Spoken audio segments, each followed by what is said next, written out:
relationship? In other words, does achieving better coordination require good data and good information, and if so, how much? Because there's always a danger of saying, oh, well, we don't know what to do, so we have to do another study.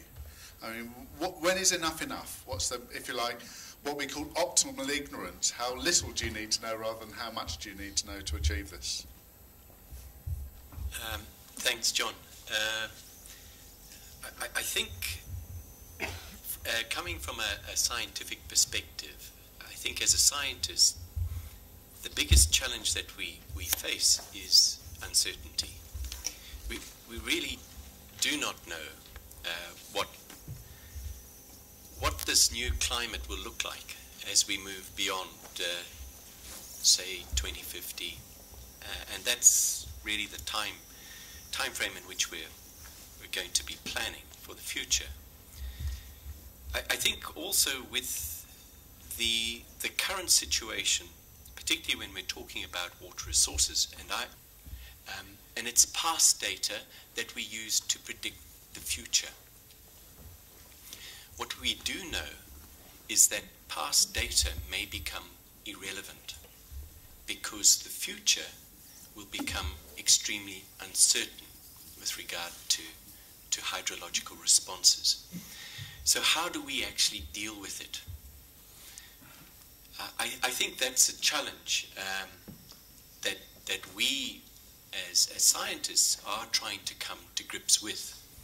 But I think the biggest challenge is essentially one of how do you plan with such high levels of uncertainty with regard to hydrological responses. And as I say, hydrological responses are the key or centerpiece in what will transpire under a different climate regime. So I think I put my faith in science as being one that will effectively be able to manage this uncertainty in a world where there is really no certainty. Thank you very much, Andrew. And that I think is such an important point when we're dealing with systems, decision-making systems, which are, if you like, traditionally premised on certainty, that we will only act when we know the answer. How do we turn that around to dealing with the new nature of knowledge, new nature of science? That how do you cope with uncertainty? And really asking for very different decision-making systems. Well, Pradeep, can I throw this to you, but add something to that in terms of, from the position of developing programs with the UNDP, but also I think almost inevitably in collaboration with other international agencies. How do you deal with that, and how do you actually then say, well, can we work together in a coherent way, but which is asking us to change the way in which we make decisions upon that? Yeah, I mean, I appreciate the fact that there is a lot of uncertainty that we have to deal with, but I think we also have a tendency over the last few years to overcomplicate things. Uncertainty is nothing new. With uncertainty, we deal with political uncertainty, we deal with economic uncertainty, and I would venture to say that those types of uncertainties are sometimes even far more important and greater than climate change uncertainty. So I think we do have to sort of scale back the rhetoric about not being able to make decisions until we have data at the square inch level, whether it is climate modeling data and economic data and this, that, and the other. I think it's just part of sort of feeding the beast, so it seems that that's sort of emerged over the last few years.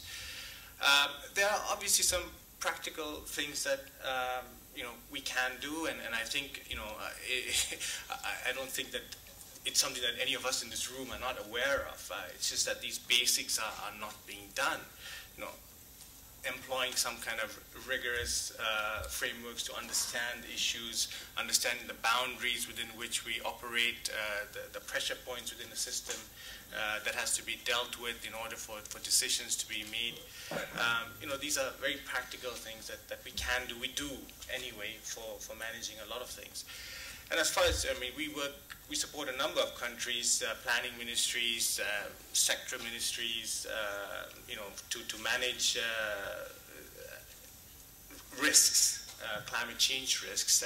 And what we are finding is that many of them are sort of resorting to the simple steps, not overcomplicating things, trying to put in place the sort of the bricks that will lay the foundations for systems to emerge for dealing with this issue, and this is something that has to be built up over time. Our expectations also have to be scaled back a little bit. This is not, I mean, George pointed out all the sort of dysfunction that exists that we operate in, but that's nothing new either. It's been around from, many years, forever. So, instead of sort of dwelling on that, I think we just need to start identifying some critical steps, baby steps, if it were, but get them going and stop sort of feeding the beast and overcomplicating things. A couple of very, very interesting and very important points raised there, if you like, and this is, just draw those out. Firstly, this is, we've seen in other areas where people say, oh, we must have coordination. Then there's tendency to say, well, we must know everything before we do anything. We must coordinate everything before we act. Whereas Pradeep's position of, well, keep it simple, do what you can, and do this over time. So that I think is a first very important principle, if you like, we can identify with this. And so in terms of, don't worry about what you can't do what you can do. And then this will, take this in a gradual way of building this up. And yet we see so many documents pointing in the other direction. So many documents puzzling over what should be the overall framework for coordination, the demanding everything's done before you can act. Could I change the tack? Because I think we'll come back to these points. I'm sure I'll also have questions, but I want to raise and ask. You took up a particular point coming from Japan. George said the world's looking at Asia for a number of reasons. Of course, one of the reasons the world's looking at Asia in this issue at the moment is Asia is the place and the engine of growth. And in many countries, we can indeed see this issue in terms of the perception, if you like, that climate change adaptation means we must reduce our growth momentum. Firstly, do you feel that's true? And secondly, in a perspective from the government of Japan, how do you see this relationship between, achieving adaptation, which maybe means, we've got to moderate some areas where we're just going, the engine of growth is, if you like, creating some problems, and finding that balance between growth and, long-term adaptive processes?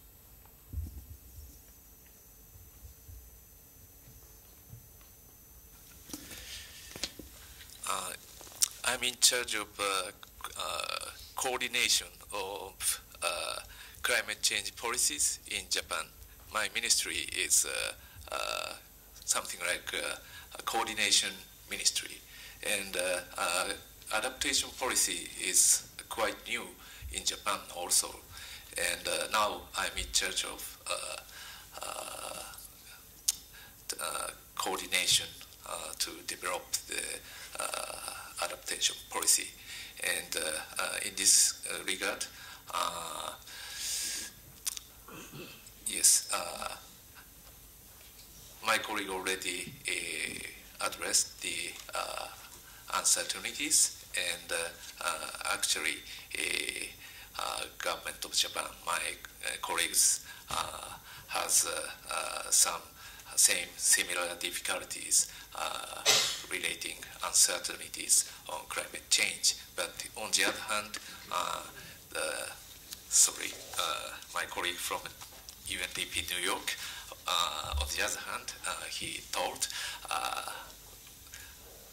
we have to consider to stop thinking complicated on the uncertainties. Maybe we can set some set some goals how to control the climate change dangerous event for instance, the flood and, for instance, high tide, something like that. Now, many countries already set some goal on how to control, how to prepare the disasters, and maybe we can we can change the goal. We can set the goal again, considering the climate change. We have some regional projections on climate change. So step by step, we find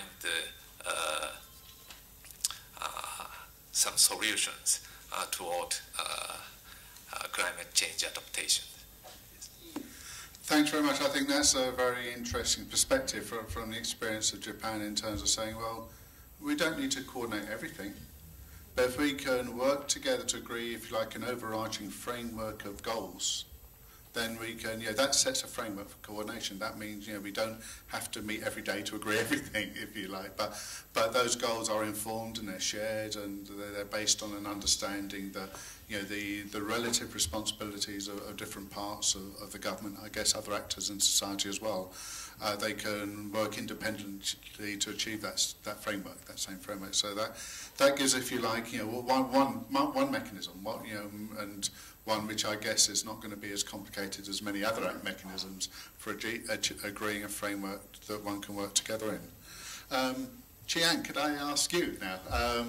Coming from Vietnam and the Ministry of Agriculture and Rural Development in Vietnam, and I've lived and worked many years in your wonderful country, and I think it would be fair to say, like many countries, the issue of interministerial cooperation is challenging. I'd ask you not to say, whether it's challenging or not, but I'll ask, following Pradeep's line, is it necessary? In other words, can MARD work independently to agreed framework that is a national framework? But do you have to coordinate everything else with, Monterey and MPI and Ministry of Industry and Trade and so on, or can MARD work coherently in the field of adaptation independently of others?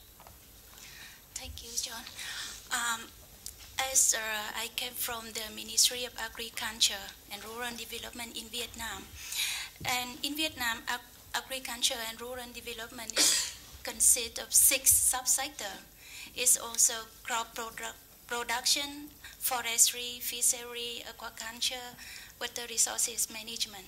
So it's really a challenge for us to cooperate these all subsectors inside one big ministry and running it smoothly. As other tasks of the MAS is play very important role in the many government national program, which is involve different ministry. We just take a part on this, for example, climate change and natural disaster management. So I think with the climate change, MAS have tasked work independent in the sector, also have to strong cooperative with other ministry. We cannot work alone. That is very challenge for us, and that's my key. Thanks very much. And that actually is an interesting perspective in itself. Something such as MARD, as you say, is within itself contains many subsectors. So the first thing is within the ministry, the coordination before one starts going outside, if you like. And again, that's something we can easily forget. If you're looking at MARD's responsibility with natural disasters and forestry and water and agriculture, the coherence between those is challenging. So far we've had, I think, some very interesting perspectives, but they've kind of looked at the world from the top, if you like. Richard, I want your experience on the ground, ask you to look at this from a different point of view, which is the point of view of the people who ultimately have to adapt, which is people at the local level. and how they relate to that. I mean, is this something where if you actually said, well, let's not worry too much about the architecture of institutions above, but we get down to on the ground level where people are coping with different aspects of their lives and change those different aspects of their life. Do we need to worry about what goes above that before they can act, or should we just go straight to the local level and